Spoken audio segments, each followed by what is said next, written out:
அஸ்ஸலாமு அலைக்கும் and hi everyone. இன்றைக்கி நான் செஞ்சு காட்ட போகிற ரெசிபி வந்து சிக்கன் சீஸ் ஃபிங்கர். இஃப்தார் டைமில் ரொம்ப குயிக்காக பண்ணக்கூடிய ரெசிபி இது. குழந்தைங்கள்லேருந்து எல்லாம் ரொம்ப விரும்பி சாப்பிடுவாங்க. இது நம்ம மேக் அண்ட் ஃப்ரீஸ் பண்ணி நம்ம ஃப்ரிட்ஜ்லேயே வந்து அப் டு 1 வீக் வரைக்கும் நம்ம ஸ்டோர் பண்ணி வச்சுக்கலாம். இப்போ இந்த ரெசிபி எப்படி பண்ணலான்ட்டு பார்த்துடலாம் வாங்க. இந்த ரெசிபி பண்ணுறதுக்கு ஒரு 1/4 கிலோ அளவுக்கு நான் போன்லெஸ் சிக்கன் வந்து ஒரு பவுலில் எடுத்து வச்சுருக்கேன். இது நல்லா கழுவி நம்ம தண்ணி வடியை வச்சு நம்ம எடுத்து வச்சுக்கலாம். இப்போ வந்து ஒரு மிக்ஸி ஜாரில் வந்து இந்த போன்லெஸ் சிக்கனை வந்து நம்ம சேர்த்துடலாம். இந்த போன்லெஸ் சிக்கனை 2-3 தடவை நல்லா பல்ஸ் பண்ணி நம்ம வந்து ஒரு கீமா மாதிரி நம்ம எடுத்து வச்சிடலாம். இப்போ இது ஒரு வேறு பவுலுக்கு வந்து நம்ம மாற்றிடலாம். இந்த சிக்கனுக்கு தேவையான மசாலா எல்லாம் சேர்த்துடலாம். ஒரு 1/2 டேபிள் ஸ்பூன் அளவுக்கு நான் வந்து உப்பு சேர்த்துருக்கேன். அடுத்து நான் ஒரு 1/2 டேபிள் ஸ்பூன் அளவுக்கு மிளகுத்தூள் சேர்த்துருக்கேன். அப்புறமா ஒரு 1/2 டேபிள் ஸ்பூன் அளவுக்கு நான் வந்து மிளகாய்த்தூள் சேர்த்துருக்கேன். சாதாரண மிளகாய்த்தூள் இல்லைனா காஷ்மீரி மிளகாய்த்தூள் நம்ம எதுனாலும் நம்ம சேர்த்துக்கலாம். அப்புறமா ஒரு டீஸ்பூன் அளவுக்கு நான் இட்டாலியன் ஸ்பைசஸ் சேர்த்துருக்கேன். நம்ம மிக்ஸ்டு ஹெர்ப்ஸ் இல்லைன்னா தனித்தனியாக உள்ள ஓரிகானோ, பார்ஸ்லி இந்த மாதிரி நம்ம அதையும் நம்ம சேர்த்துக்கலாம். அப்புறமா ஒரு டீஸ்பூன் அளவுக்கு இஞ்சி பூண்டு பேஸ்ட் வந்து நான் இதோட நான் சேர்த்துக்கிறேன்.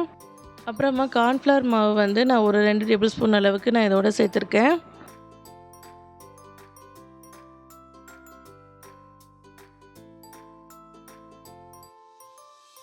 நம்ம கார்ன்ஃப்ளவர் மாவு எல்லாம் சேர்த்ததுக்கப்புறமா ஒரு பெரிய கைப்பிடி அளவுக்கு நான் வந்து சீஸ் வந்து துருவினது சேர்த்துருக்கேன்.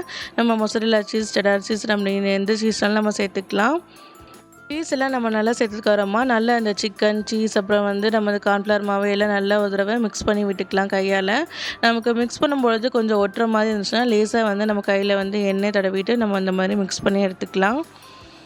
இப்போ வந்து நம்ம சீஸ் ஃபிங்கர் பண்ணுறதுக்கு கொஞ்சமாக இந்த மாதிரி நம்ம சிக்கன் எடுத்து இந்த மாதிரி கையில் வந்து நல்லா ரோல் பண்ணி எடுத்துடலாம். இந்த அளவுக்கு நம்ம வந்து நமக்கு வந்து தின்னாக வந்து ரோல் பண்ண முடியுமோ அந்த அளவுக்கு நம்ம வந்து ரோல் பண்ணி எடுத்துக்கலாம். நான் பண்ணுற மாதிரி இந்த அளவுக்கு நம்ம வந்து ரோல் பண்ணிவிட்டு நம்ம வந்து மைதா மாவில் வந்து ஒரு தடவை நம்ம கோட் பண்ணி எடுத்துடலாம்.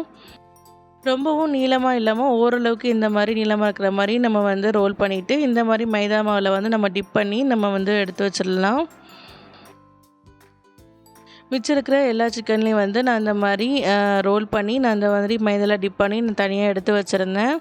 1/4 கிலோ அளவுக்கு சிக்கனில் வந்து 5லேருந்து 6 வரைக்கும் நம்ம சீஸ் ஃபிங்கர் வந்து நம்ம பண்ணி எடுத்துடலாம். இப்போ மைதாவில் டிப் பண்ணி வச்சுருந்த எல்லாத்தையும் நம்ம ஒரு ஓரமாக நம்ம எடுத்து வச்சிடலாம். இப்போ ஒரு பவுலில் ஒரு முட்டை வந்து நம்ம உடச்சி ஊற்றிடலாம். இந்த முட்டையை வந்து நம்ம நல்லா வந்து நம்ம பீட் பண்ணி எடுத்துக்கலாம்.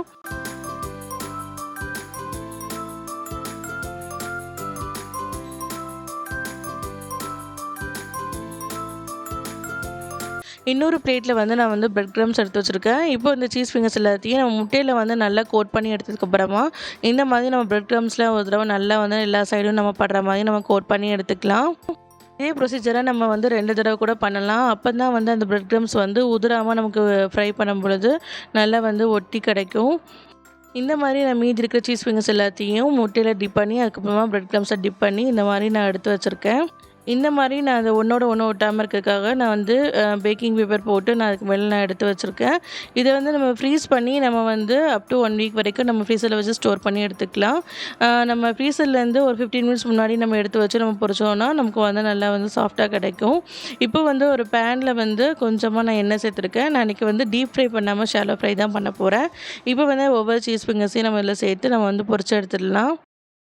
இப்போ ஒரு சைடு நல்லா வந்து நம்ம ஃப்ரை ஆனதுக்கப்புறமா நம்ம அடுத்த சைடு வந்து நம்ம பொரிச்சு எடுத்துடலாம். நம்ம இதில் போன்லெஸ் சிக்கன் சேர்த்துருக்கனால நமக்கு வந்து ஈஸியாக பொரிஞ்சு வந்துடும். இந்த மாதிரி மாற்றி மாற்றி 2 சைடும் பொரிச்சு எடுத்ததுக்கப்புறமா நம்ம வந்து வெளியே எடுத்து வச்சிடலாம். இப்போ நம்ம சூப்பரான சீஸியான சிக்கன் ஃபிங்கர்ஸ் வந்து ரெடி ஆகிட்டு. இந்த சீஸ் ஃபிங்கர்ஸ் வந்து நம்ம கடையில் சாப்பிட்டோன்னா நம்ம வந்து குவான்டிட்டியும் ரொம்ப கம்மியாக இருக்கும், ரேட்டு வந்து ரொம்பவே ஜாஸ்தியாக இருக்கும். நம்ம இந்த மாதிரி கொஞ்சமாக வந்து சிக்கன் வாங்கி இதே மாதிரி நம்ம வீட்டிலேயே வந்து நம்ம ஸ்நாக்ஸுக்கு வந்து நம்ம இஃப்தார் டைமில் வந்து பிள்ளைங்களுக்கு வந்து நம்ம செஞ்சு கொடுக்கலாம். இந்த மாதிரி நம்ம ஃப்ரோசன் ஐட்டம்ஸ்லாம் வந்து நோன்பு நேரத்தில் வந்து செஞ்சு ஃப்ரீசரில் வைக்கும் பொழுது மினிமம் வந்து 1 வீக் மட்டும் நம்ம ஸ்டோர் பண்ணி வச்சோன்னா நம்ம ஹெல்த் வந்து ரொம்ப ஸ்பாயில் ஆகாமல் இருக்கும். இந்த சிக்கன் சீஸ் ஃபிங்கர்ஸ் ரெசிபி கண்டிப்பாக உங்களுக்கு பிடிச்சிருக்கும்னு நினைக்கிறேன். இது வரைக்கும் என்னோடய சேனலை சப்ஸ்கிரைப் பண்ணாமல் பார்த்துட்டு இருக்கவங்க மறக்காமல் சப்ஸ்கிரைப் பண்ணிக்கோங்க. கிட்ட இருக்கிற நோட்டிஃபிகேஷன் பட்டனையும் ப்ரெஸ் பண்ணி வைங்க. இந்த வீடியோ உங்களுக்கு பிடிச்சதுன்னா மறக்காமல் லைக், கமெண்ட் பண்ணி ஷேர் பண்ணுங்கள். தேங்க்ஸ் ஃபார் வாட்சிங்.